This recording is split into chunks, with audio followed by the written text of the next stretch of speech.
से आपको खबर दें, हुसैन आगाही के करीब लुंडा बाजार में आग लग गई। आग ने पूरे प्लाजे को अपनी लपेट में ले लिया। फायर ब्रिगेड की 6 गाड़ियां आग बुझाने में मसरूफ हैं। लाखों रुपए का कपड़ा जलकर खाकिस्तर हो गया। इंतजामी कार्रवाई के बाद इलाके में ट्रैफिक की रवानी भी मुतासिर है। इब्तिदाई इत्तलात के मुताबिक आग सिगरेट सुलगाने से लगी।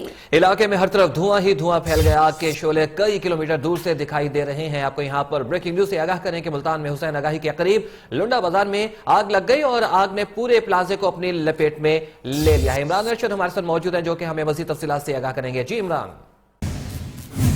जी बिल्कुल, इस वक्त हम चौक घंटा घर के ऊपर मौजूद हैं फोर्ट प्लाजा के अंदर, जहाँ पे जो है 40 से ज्यादा दुकानों को आग ने अपनी लपेट में ले लिया था और ये आग खासी शदीद थी। इस वक्त भी जो पूरी इमारतें 40 दुकानों को ये आग लगी है, लेकिन धुआं पूरी इमारत में गैस भर चुकी है। इस वक्त भी रेस्क्यू का अमला जो है वो भरपूर तरीके से कूलिंग का अमल को जारी रखे हुए है। यहाँ पे रेस्क्यू एहलकार जो है वो इस वक्त भी कोशिश कर रहे हैं कि जो बची खुची आग है वो उसको भी बुझा दिया जाए। तो ये 40 से ज्यादा दुकानों का यहाँ पे आज नुकसान हुआ है। यहाँ पे जो दुकानदार हैं, जब हमारी उनसे बात हुई तो उनका ये कहना था कि जब हमने ये आके या धुएं के मनाजर देखे तो हमने ये समझा कि बाहर कोई एहतजाज हो रहा है, लेकिन इस प्लाजे की जो सबसे निचले वाली इमारत है, जो इसका ग्राउंड फ्लोर है, उसके अंदर ये आग भड़क हुई और इसने देखते ही देखते 40 दुकानों को जो है वो अपनी लपेट में ले लिया, जिसके बाद एक भगदड़ सी मच गई।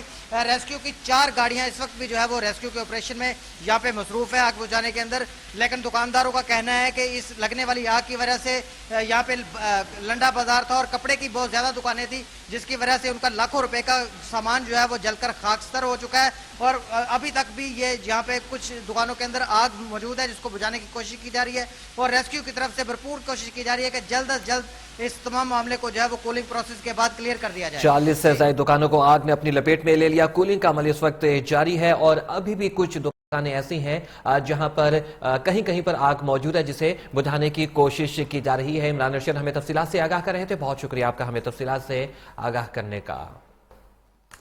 वज़ीर दाखिला चौधरी निसार अली खान ने पंजाब में रेंजर्स की तैनाती की मंजूरी दे दी है। रेंजर्स की तैनाती का नोटिफिकेशन आइंदा 24 घंटे में जारी किया जाएगा। हम खबर है, वज़ीर दाखिला चौधरी निसार खान ने पंजाब में रेंजर्स की तैनाती की मंजूरी दे दी है और ये तैनाती का नोटिफिकेशन आइंदा 24 घंटों में जारी किया जाएगा। जावेद बलोच हमारे साथ मौजूद हैं जो कि हमें मज़ीद तफसीलात से आगाह करेंगे। जावेद बलोच, मज़ीद बताइए। जी बिल्कुल, पंजाब हुकूमत की तरफ से रेंजर्स की तैनाती के लिए समरी आई थी वज़ारत दाखिला में, जिसे मंजूर कर लिया गया है। जरा का ये कहना है कि पहले मरले में 60 दिनों के लिए ये अप्रूवल दी जा रही है, जिसके तहत रेंजर्स को पूरे पंजाब में ऑपरेशन का इख्तियार दिया जाएगा। रेंजर्स कहीं भी किसी भी जगह छापे मार सकेगी और चेकिंग कर सकेगी। इस वजह से मैं ये भी बताऊं कि रेंजर्स पुलिस को भी अपने साथ रखेगी और जहां जहां जरूरत होगी वो दहशतगर्दों के खिलाफ कार्रवाई करेगी। और पंजाब में भी दहशतगर्द बूटों तले रौंदे जाएंगे। रेंजर्स कहीं पे भी छापे मार सकेगी। जावेद बलोच हमें तफसीलात से आगाह कर रहे थे। बहुत शुक्रिया आपका। और आपको बताएं कि मुल्क दुश्मनों को जहन्नुम वासिल करने का सिलसिला जारी है। हम खबर से आपको आगाह करें, पाक फदाइया ने खैबर एजेंसी के इलाके राजगाल में बमबारी करके मुतादिद दहशतगर्दों को हलाक और उनके ठिकाने तबाह कर दिए हैं, जबकि दूसरी जानिब CTD मालकन रीजन ने सवात में कार्रवाई करके पुलिस पर हमलों और बम धमाकों में मुलव्विस मुबैना दहशतगर्द एहसानुल्लाह को गिरफ्तार कर दिया है। अर्ज़ पाक में दहशतगर्दों के लिए जमीन तंग होने लगी। मुल्क दुश्मनों का सफाया तेजी से जारी। ISPR के मुताबिक पाक फजाइया ने अफगान सरहद के करीब खैबर एजेंसी के इलाके राजकाल में जेट तैयारों से बमबारी की, जिसके नतीजे में मुतादिद दहशतगर्द हलाक और उनके ठिकाने तबाह कर दिए गए। फजाई कार्रवाई खुफिया इदारों की जानिब से दुश्मनों की मौजूदगी की इत्तला पर की गई। दूसरी जानिब मुल्क भर में सिक्योरिटी इदारों का कॉम्बिंग ऑपरेशन जारी है, जिसमें मजीद सैकड़ों अफराद को गिरफ्त में ले लिया गया। पिशावर शहर में कॉम्बिंग ऑपरेशन के दौरान 80 मुल्तबा अफराद को गिरफ्तार करके असलहा बरामद कर लिया गया। उधर सवात में CTD मालकन रीजन ने कार्रवाई करके पुलिस पर हमलों और बम धमाकों में मुलव्विस मुबैना दहशतगर्द एहसानुल्लाह को गिरफ्तार कर लिया। कानून नाफिज करने वाले इदारों ने इस्लामाबाद के करीब ढोकडाना और गिरदोनवाह के इलाकों में सर्च ऑपरेशन के दौरान 50 से ज्यादा घरों की तलाशी ली। इस दौरान कई अफराद को हिरासत में लेकर उनके कब्जे से असलहा बरामद कर लिया गया। कराची में पुलिस की बड़ी कार्रवाई। मलीर के इलाके में मुकाबले में 8 दहशतगर्द हलाक कर दिए गए। मारे जाने वाले दहशतगर्दों में कलदम तंजीम का अमीर गुल जमान और एक खुद को हमलावर भी शामिल है। SSP मलीर राव अनवार का कहना है कि दहशतगर्दों के कब्जे से लैपटॉप असला बरामद हुआ है। सिक्योरिटी जराये का कहना है कि दहशतगर्दी में लैपटॉप बम का इस्तेमाल किसी इंकिशाफ से कम नहीं। कराची में कार्रवाई के दौरान लैपटॉप बॉम्ब और असलहा बरामद हुआ है और ये किसी इंकशाफ से कम नहीं है। सिक्योरिटी इदारों का ये कहना है कि ये जो लैपटॉप बॉम्ब बरामद हुआ है। कराची को हम दुश्मनों से पाक करने का सिलसिला जारी। मजीद 8 दहशतगर्द अपने अंजाम को पहुंच गए। मलीर सिटी में दहशतगर्दों की मौजूदगी की इत्तला पर पुलिस ने छापा मारा तो वहां छिपे दहशतगर्दों ने पुलिस पार्टी पर फायरिंग कर दी। जवाबी कार्रवाई में 8 दहशतगर्द मारे गए। हलाक दहशतगर्दों में कालादम तंजीम टांग का अमीर गुल जमान भी शामिल है, जबकि एक खुदकुश हमलावर भी इस कार्रवाई में मारा गया। एसएसपी मलीर राव अनवार का कहना है कि ऑपरेशन इंटेलिजेंस बुनियाद पर किया गया। मुल्क में होने वाले दहशतगर्दी का नेटवर्क अफगानिस्तान से चल रहा है। यहाँ से आधा घंटा पौने घंटे के बाद आप जो है बलूचिस्तान की में दाखिल होते हैं। हब शहर नजदीक है जहाँ इनके काफी तादाद में वर्ड है और साकरान है जहाँ ये दहशतगर्द काफी तादाद में मौजूद है। रावनवार ने मीडिया को बताया कि दहशतगर्दों के कब्जे से लैपटॉप, बम और असलहा बरामद हुआ। अगर ये बम फट जाता तो बहुत बड़ा नुकसान हो सकता था। दूसरी जानिब मारे जाने वाले 8 दहशतगर्दों की लाशों को जिन्ना अस्पताल मुंतकिल कर दिया गया। और आपको बताएं कि army chief general Qamar Javed Bajwa की ज़ेर सदारत सिक्योरिटी इजलास आज लाहौर में होगा। इजलास में शिरकत के लिए आर्मी चीफ लाहौर पहुंच गए हैं। इजलास में कोर कमांडर लाहौर समेत आला अस्करी हुक्काम भी शरीक होंगे। आपको यहां पर अहम खबर से आगाह कर रहे हैं। आपको बताएं कि army chief general Qamar Javed Bajwa की ज़ेर सदारत सिक्योरिटी इजलास आज होगा और इजलास में शिरकत के लिए आर्मी चीफ लाहौर पहुंच गए हैं। इजलास में कोर कमांडर लाहौर समेत आला अस्करी हुक्काम भी शिरकत करेंगे और सिक्योरिटी की सूरत हाल का जायजा लिया जाएगा। उधर चारसदा की तहसील तंगी में खुदकुश हमलावरों के 3 सहूलतकार पकड़े गए हैं। गिरफ्तार अफराद से तफ्तीश जारी है। डीपीओ सोहेल खालिद ने सहूलतकार पकड़े जाने की तस्दीक कर दी है। नसरुल्लाह खटक हमारे साथ मौजूद हैं, हमें मजीद तफसीलात से आगाह करेंगे। नसरुल्लाह खटक, मजीद बताइएगा, सहूलतकार पकड़े गए हैं चारसदा बम धमाके के? बिल्कुल जी, डीपीओ सोहेल खालिद के कहने के मुताबिक 3 सहूलतकार जो है वो पकड़े गए हैं। उनको गिरफ्तार करके नामालूम मुकाम पर मुंतकिल कर दी गई है और उनसे जो है ना मजीद इंकशाफात की तवक्को है। लेकिन वो फिलहाल वो ये बात जो है ना मीडिया पर लाना नहीं चाहती क्योंकि अभी जो है ना मजीद शवाहिद इकट्ठी किए जा रहे हैं। अभी मैं तंगी कचहरी के हवाले से मैं अपने नाजरीन को ये बताता चलूँ कि आज तंगी का जो है फिजा बहुत सोगवार है और यहाँ की कीमती जानों की जिया पर यहाँ के एमाइदीन इंतहाई अफसरदा है और यहाँ पर तंगी कचहरी धमाके के 3 सहूलतकार पकड़े गए हैं। नामालूम मकाम पर उन्हें मुंतकिल कर दिया गया है। नसरुल्लाह खटक हमें तफसीलात से आगाह कर रहे थे। बहुत शुक्रिया आपका तफसीलात से आगाह करने का। और अब कुछ बात करेंगे पनामा हंगामा की। पनामा केस में अटॉर्नी जनरल के दलाइल जारी हैं। उनका कहना है कि रुकन असेंबली की नहली का तरीकाकार आइन में मौजूद है, जबकि 5 रुकनी बेंच के सरबराह जस्टिस आसिफ सईद खोसा ने सवाल उठाया कि बतौर रुकन असेंबली वजीर आजम की नहली की इस्तदा से क्या मसला है। जस्टिस अजमत सईद ने रिमार्क्स दिए कि अदालत पहले एक वजीर आजम को घर भेज चुकी है। उनका यह भी कहना था कि नैब गुज़िश्ता रोज उनके सामने वफात पा गया है।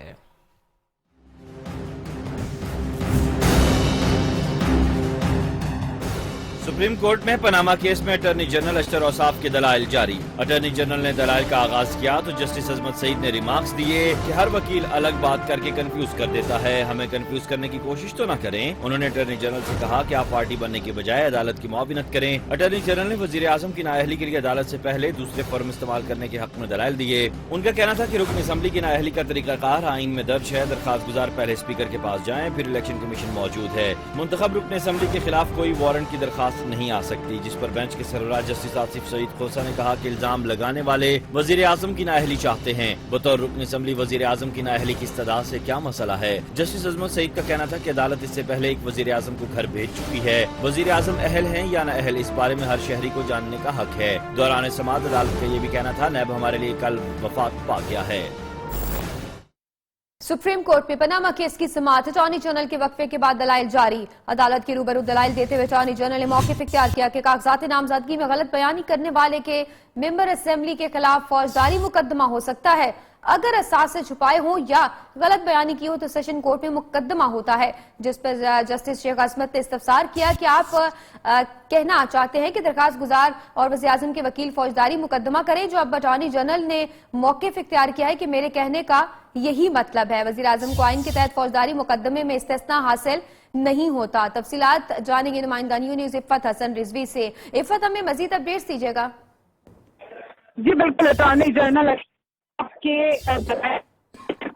इसमें अटॉर्नी जनरल का कहना है कि अवामी नुमाइंदगी एक्ट के सेक्शन 42 का हवाला उन्होंने दिया है। उनका कहना है कि कागजात नामजदगी में गलत बयानी करने वाले के खिलाफ फौजदारी मुकदमा हो सकता है। जिसकी से कहा जा रहा है कि आर्टिकल 248 जो है उसको भी अटॉर्नी जनरल पढ़ लें। तमाम अटॉर्नी जनरल का कहना है कि आइन का आर्टिकल 248 सदर और गवर्नर को फौजदारी मुकदमे में इस्तिस्ना देता है, इसमें वजीर आजम शामिल नहीं है।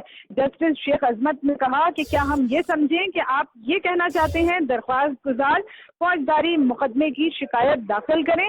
अटॉर्नी जनरल ने इस हवाले से कहा कि सेशन कोर्ट में ट्रायल करना पड़ेगा और इसके लिए शहादत रिकॉर्ड करना होगी। मुकदमे में सिर्फ तैयारियां हैं, शहादतें रिकॉर्ड पर मौजूद नहीं है। बहुत शुक्रिया इफ़त हसन रिजवी आपका।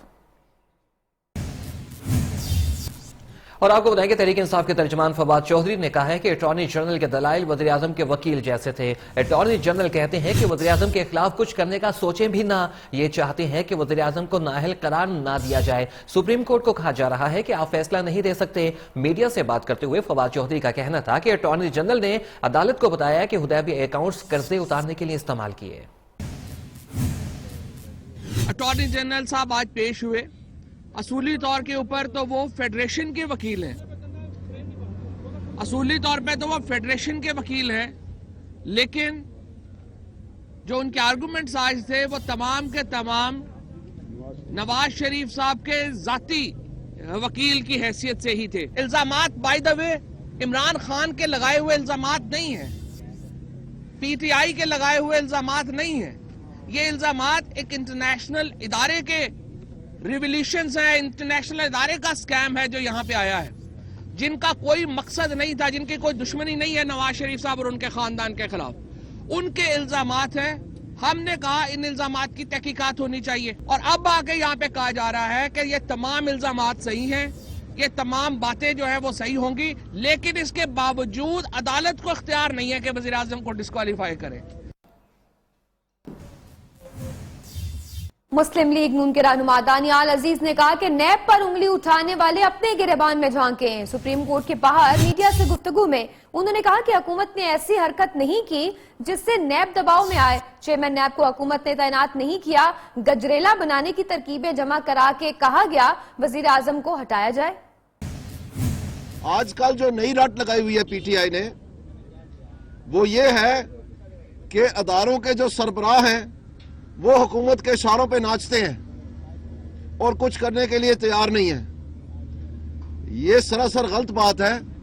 जो सबसे बड़ा अदारा है अकाउंटेबिलिटी का, नेशनल अकाउंटेबिलिटी ब्यूरो, उसके चेयरमैन को पाकिस्तान मुस्लिम लीग नून की हुकूमत ने तैनात नहीं किया।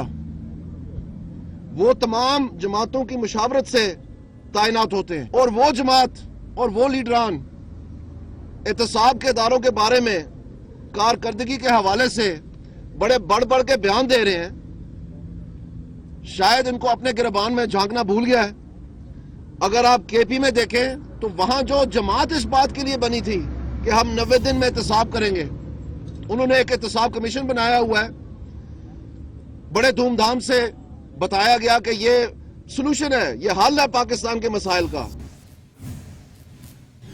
और मरीज जाएं भाड़ में, यंग डॉक्टर्स दूसरे रोज भी हड़ताल पर हैं। जी हां, पंजाब भर के सरकारी अस्पतालों की ओपीडीज बंद होने से मरीज ख्वार होकर रह गए हैं। लाहौर में मुबैना तौर पर हड़ताल के बायस 50 साल मोहम्मद हुसैन दम तोड़ गया। वो रस्सा ने जेल रोड पर मैयत रखकर डॉक्टर्स के खिलाफ एहतजाजी मुजाहरा किया। लाहौर समेत पंजाब भर में यंग डॉक्टर्स की हड़ताल दूसरे रोज भी जारी। मसीहाओं के इलाज से इनकार पर ऑपरेशन ताखीर का शिकार, ओपीडीज भी बंद, मरीज और उनके वरसा दुहाइयां देने लगे। डॉक्टर्स की बेहिसी के बायस लाहौर में मरीज मौत के मुंह में चला गया। 50 साल मोहम्मद हुसैन लाहौर सर्विसेज अस्पताल में जेर इलाज था। वो रसा ने इल्जाम आयद किया है कि डॉक्टर ने अपनी हड़ताल पर कायम रहे और उसका इलाज ही नहीं किया, जिसके बायस उसकी मौत हो गई। कुछ नहीं कहा रहे वो। बुरसा ने जेल रोड पर मैयत रखकर डॉक्टर्स के खिलाफ एहतजाजी मुजाहिरा किया और शदीद नारेबाजी भी की। मेरी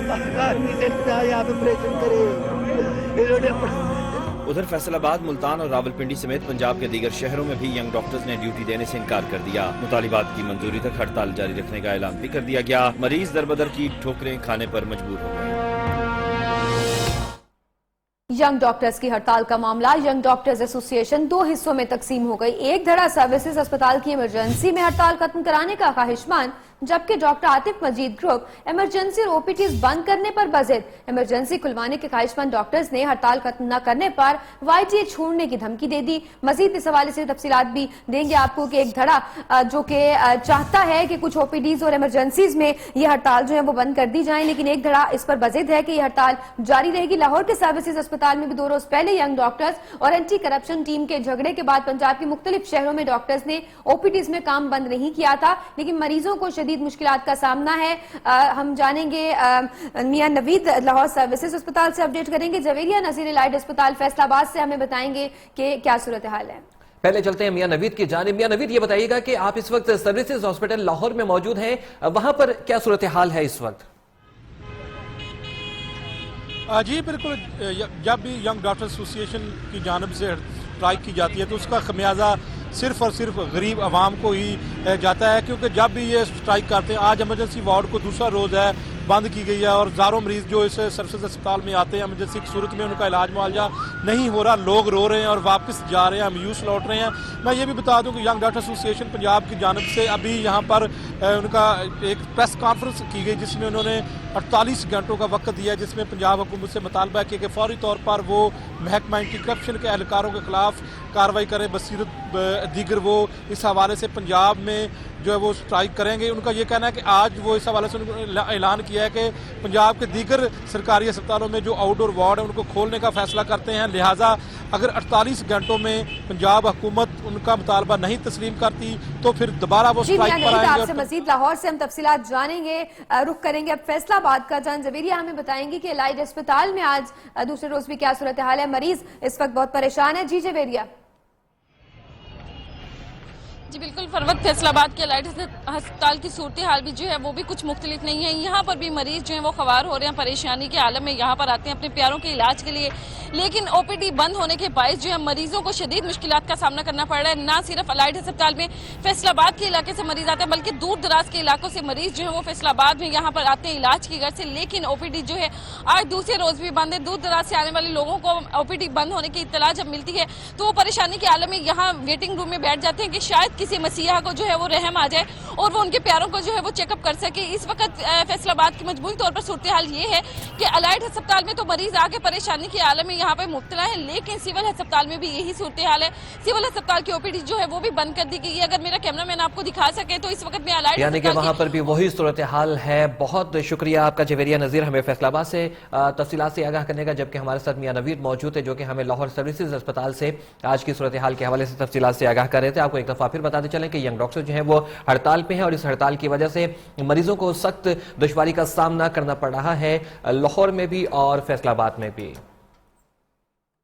और रुक करेंगे कराची का। सिविल अस्पताल में यंग डॉक्टर्स ने ओपीडीज का बाइकआउट कर दिया। यंग डॉक्टर्स एसोसिएशन ने कहा कि उनके मुतालबात तस्लीम किए जाएं। ओपीडीज में सीनियर डॉक्टर्स फराइज सर अंजाम दे रहे हैं। इस बारे में मजीद तफसीलात मालूम करेंगे, हमारे साथ मौजूद है नुमाइंदा न्यूज़ आसिम अशरफ। जी आसिम अशरफ। जी बिल्कुल, मैं इस वक्त जो है वो डाउ मेडिकल यूनिवर्सिटी हॉस्पिटल में मौजूद हूँ। यहाँ पर यंग डॉक्टर्स का एहतजाज जो है वो तीसरे रोज में दाखिल हो गया है। यंग डॉक्टर्स का मुतालबा है कि सितंबर 2016 से जो उनके मुआवजे में इजाफे का जो ऐलान किया गया था वो उन्हें 5 माह गुजर जाने के बावजूद भी जो है वो अभी तक अदा नहीं किया गया है। यहाँ पर जो है वो लेडी डॉक्टर्स मौजूद हैं, मेल डॉक्टर्स मौजूद हैं, उन्होंने जो है वो तमाम ओपीडीज का बाइकाट कर दिया है। हमारे साथ कुछ यंग डॉक्टर्स मौजूद हैं, उनसे बात करते हैं आखिर क्या वजह है कि अभी तक कोई गवर्नमेंट ऑफिशियल नहीं आया। ये बताइएगा, आप लोग यहाँ पे 3 दिन से एहतजाज पर बैठे हुए हैं, ये एहतजाज कब तक जारी रहेगा और ओपीडीज का भी आप लोगों ने बाइकाट किया हुआ है? यह राह जब तक जारी रहेगा जब तक हमारे जो स्टिपेंड्स गवर्नमेंट की तरफ से जारी किए गए हैं वो हमें नहीं मिल जाते। लेकिन गवर्नमेंट जो है हमें कोई रिस्पॉन्ड नहीं कर रही है, ना ही कोई हमारे मुतालबात पूरे किए जा रहे हैं। बिल्कुल, यहाँ पर यंग डॉक्टर्स मौजूद हैं। उनका कहना है कि हम 12-12, 16-16 घंटे ड्यूटीज करते हैं, उसके बावजूद जो है हमारे मुआवजों में इजाफे का ऐलान कर दिया जाता है लेकिन उन्हें अदा नहीं किया जाता है। यह एहतजाज उस वक्त तक जारी रहेगा जब तक जो है वो इनका रुका हुआ मुआवजा जो है। बहुत शुक्रिया आपका आसिम अशरफ हमें तफसीलात से आगाह करने का। खबरें और भी हैं लेकिन इस ब्रेक के बाद न्यूज के साथ रहिए।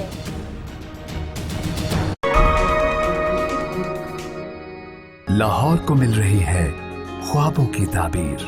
पैरागॉन सिटी लाहौर 5 मरले, 10 मरले, 1 कनाल, 2 कनाल और 4 कनाल के शानदार प्लॉट्स, बेहतरीन बंगले और मुनाफा बख्श कमर्शियल प्लॉट्स।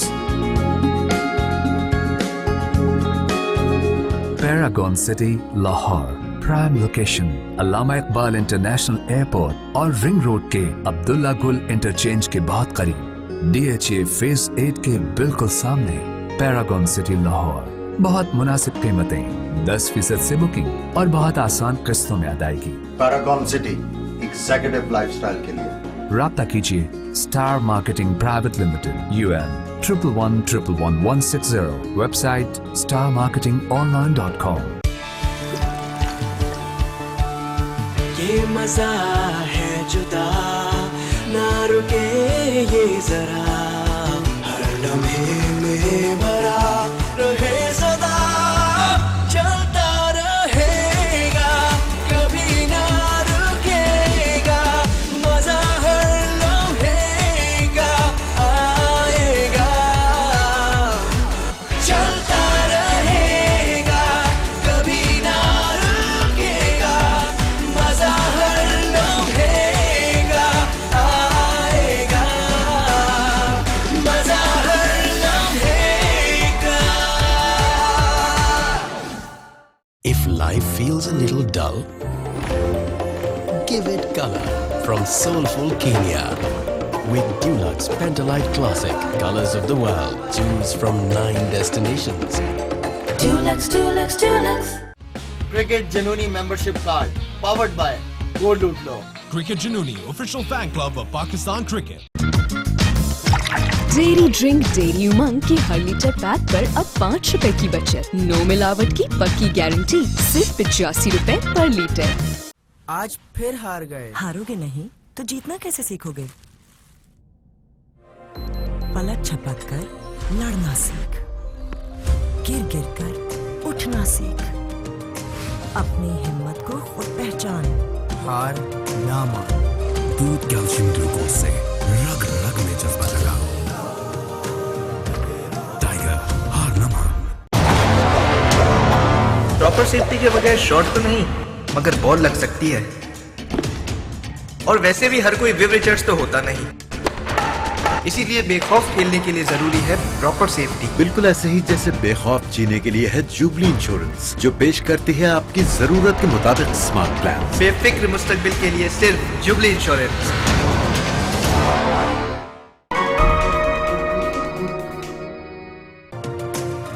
दूध कैल्शियम ग्लूकोज से रग रग में जज्बा जगाओ। टाइगर, हार न मान। टीपू भाई, तो स्पेशल तो लगाओ। तुम्हारा स्पेशल तो वो गया।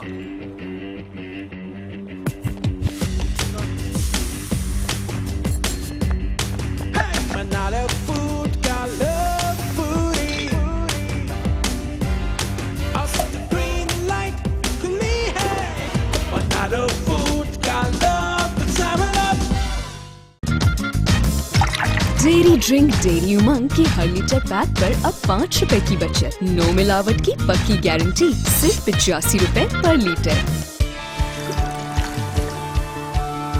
ये मजा है जुदा, ना रुके ये जरा, हर लम्हे में भरा रहे सदा, चलता रहेगा कभी ना रुकेगा, मजा हर लम्हे का आएगा, चलता रहेगा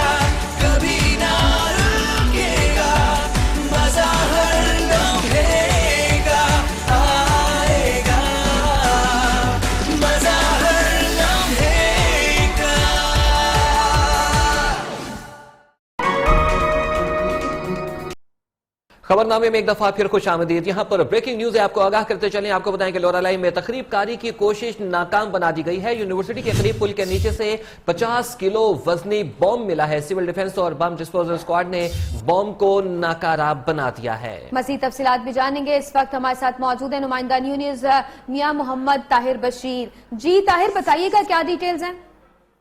ये मैडम, ये लोरलाई कोयटा रोड पर लोरलाई यूनिवर्सिटी के करीब एक पुल था, उसके नीचे से जो है 50 किलो बारूदी मवाद था जो गैलनों के अंदर रखा गया था। तो इलाके के लोगों ने जो है उसको देखकर इतला दी सिविल डिफेंस और बम डिस्पोजल के अमले ने जाकर वहां पे उसको जो है बरामद करके नाकारा कर दिया। तो बड़ी तबाही से बच गया, शुक्र अल्लाह का। लोरलाई, बहुत शुक्रिया ताहिर आपका। कोयटा से आपको खबर दें, जहां पर जिना रोड पर नामालूम अफराद की फायरिंग से एक शख्स जाम बहक हो गया है। पुलिस और सिक्योरिटी इदारों ने इलाके को घेरे में ले लिया है। पुलिस और सिक्योरिटी इदारों की जानिब से इलाके को घेरे में ले लिया गया है। कोयटा से आपको खबर दे रहे हैं, पुलिस और सिक्योरिटी इदारों ने इलाके को घेरे में ले लिया है। जिना रोड पर नामालूम अफराद की फायरिंग से एक शख्स जाम बहक हो गया। और अब बात करेंगे कुछ पाकिस्तान सुपर लीग के हवाले से।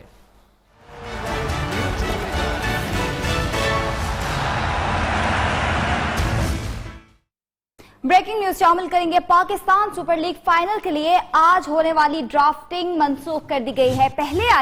पहले पाइए की बुनियाद पर बोर्ड ने 54 गैर मुल्की प्लेयर्स पर मुश्तमिल लिस्ट फ्रेंचाइज मालिकान को फ्राहम कर दी है। अहम खबर दे रहे हैं आपको पाकिस्तान सुपर लीग के हवाले से। इसी हवाले से मजीद तफसीलात जानेंगे हम इब्राहिम से। जी इब्राहिम, बताइएगा क्या तफसीलात हैं आपके पास? जी बिल्कुल, आज पीएसएल के जो फाइनल लाहौर में था उसके लिए ड्राफ्टिंग मुतवक्की थी, ताहम जो है वो अब मनसूख कर दी गई है।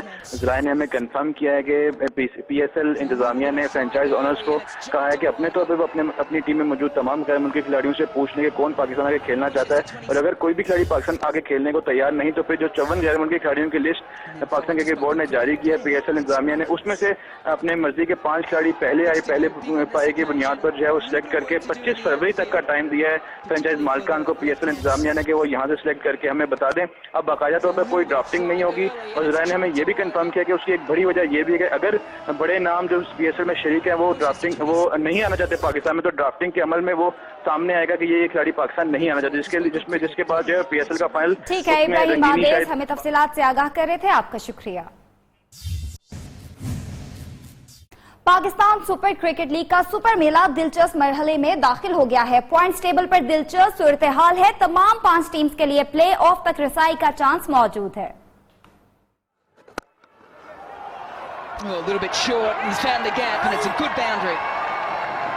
पाकिस्तान सुपर लीग के सीजन 2 में इस वक्त इंतहाई दिलचस्प सूरत हाल है।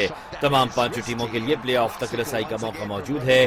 पॉइंट्स टेबल पर नजर डालें तो गुज़िश्ता सीजन की runner up Quetta Gladiators 7 points के साथ पहली पोजीशन पर बराजमान है।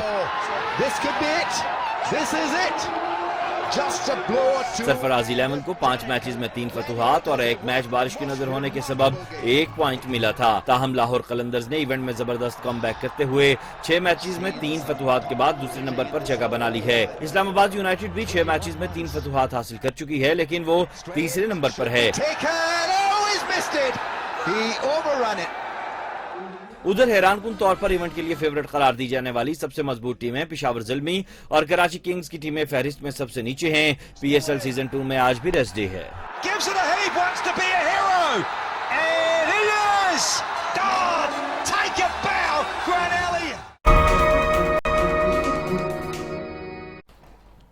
वेलकम बैक नाज़रीन, आपको बताएंगे मुल्तान के लुंडा बाजार में ताखीर से पहुंचने पर ताजिर पुलिस एहलकारों से उलझ पड़े। मुश्तिल ताजिरों और एहलकारों के दरमियान धक्कम पेल भी हुई। ताजिरों ने पुलिस एहलकार को प्लाजा से बाहर निकाल दिया है और ताखीर से पहुंचने पर कि रेस्क्यू नहीं किया गया है। और नुमाइंदा न्यूज़ इमरान अर्शद हमें बताएंगे कि अब वहां पर क्या सूरत हाल है। इमरान, बताइएगा अभी वहां से क्या इत्तलात आ रही? और पुलिस एहलकारों को प्लाजा से बाहर निकाल दिया गया। मुल्तान के लुंडा बाजार में ताखीर से पहुंचने पर ताजिर पुलिस एहलकारों से उलझ पड़े। मुश्तिल ताजिरों और एहलकारों के दरमियान धक्कम पेल भी हुई है और ताजिरों ने पुलिस एहलकारों को प्लाजा से बाहर निकाल दिया है।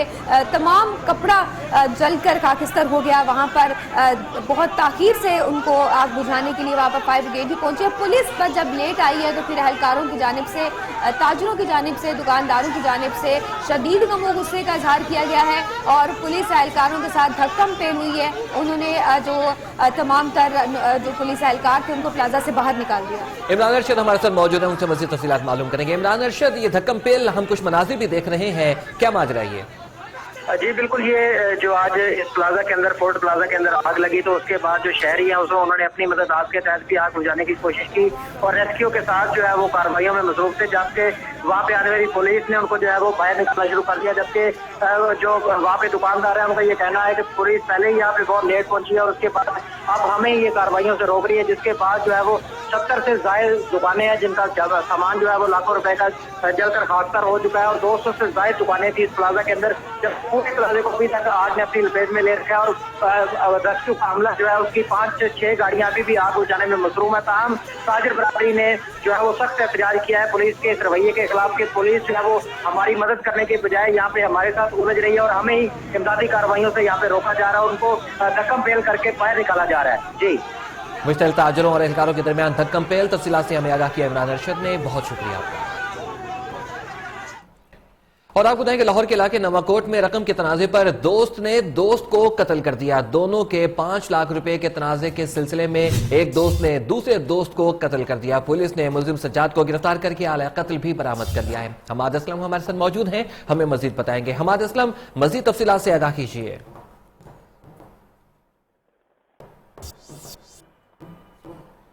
हमारे असलम हमारे साथ मौजूद होंगे जो कि हमें तफसीलात से आगाह करेंगे। आपको बताएंगे लाहौर के इलाके नवाकोट में रकम के तनाजे पर दोस्त ने दोस्त को ही कत्ल कर दिया और दोनों दोस्तों के दरमियान की रकम का तनाजा था 5 लाख रुपए के लेन देन के चक्कर में ये कत्ल हुआ है।